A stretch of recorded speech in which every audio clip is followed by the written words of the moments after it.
Gentleman's recognized for 5 minutes. Thank you, Mr. Speaker.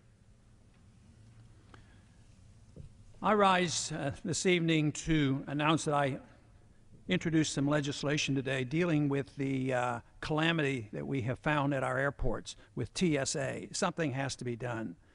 Everybody's fed up. The people are fed up. The pilots are fed up. I'm fed up. You know, I've come to this floor many times over the past many years and complained about the terrible foreign policy we've had, the terrible monetary policy we had, the excessive spending and the debt, and also the tax policy. But what we're doing and what we're accepting and putting up with at this airport is so symbolic of us just not standing up and saying enough is enough. I know the American people are starting to wake up, but our government, those in charge, Congress as well as the executive branch, are doing nothing. Yes, they're talking about maybe backing off and allowing the pilots go through. But can you think how silly the whole thing is? The pilot has a gun in the cockpit, and he's managing this aircraft, which is a missile, and we make him go through this groping X-ray exercise, having people feel in their underwear. It's absurd, and it's time we wake up. The bill I've introduced will take care of this.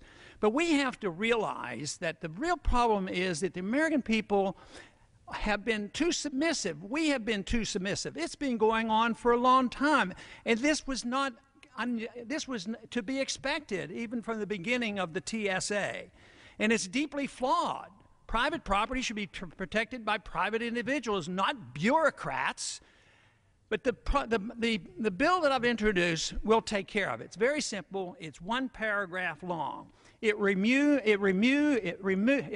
the immunity from anybody in the federal government that does anything that you or I can't do. If you can't grope another person, and if you can't x-ray people and endanger them with possible x-ray, you can't take nude photographs of individuals, why do we allow the government to do it?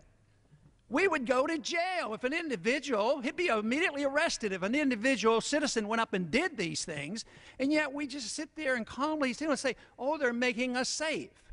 And besides, the argument from the executive branch is that when you buy a ticket, you have sacrificed your rights, and it's the duty of the government to make us safe.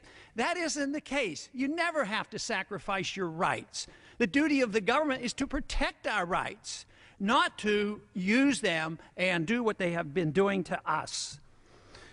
The pilots, hopefully, will be exempted from this. But another suggestion I have that might help us, let's make sure that every member of Congress goes through this. Get the x-ray, take a look, and make them look at the pictures, and then go through one of those groping pat-downs. And then I think there'd be a difference. Have everybody in the executive branch, anybody a cabinet member, make them go through it and look at it. Maybe they would pay more attention. But it doesn't work. This is not what makes us safer. This is preposterous to think that the TSA has made us safer. You know, when you think about it, if you look at what's happened over the past 10 years, during this last decade, we lost 3,000 on a terrible, terrible day for America.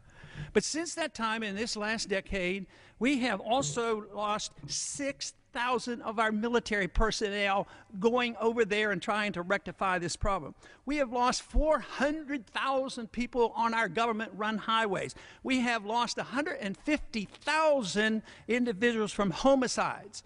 So I think there's reason to be concerned, reason to deal with this problem.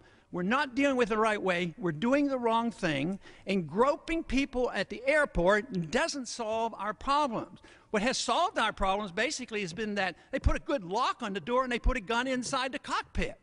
That's been the greatest boon to our safety. Safety should be the responsibility of the individual and the private property owner. But right now, we assume the government's always going to take care of us, and we are supposed to sacrifice our liberties. I say that is wrong. We are not safer.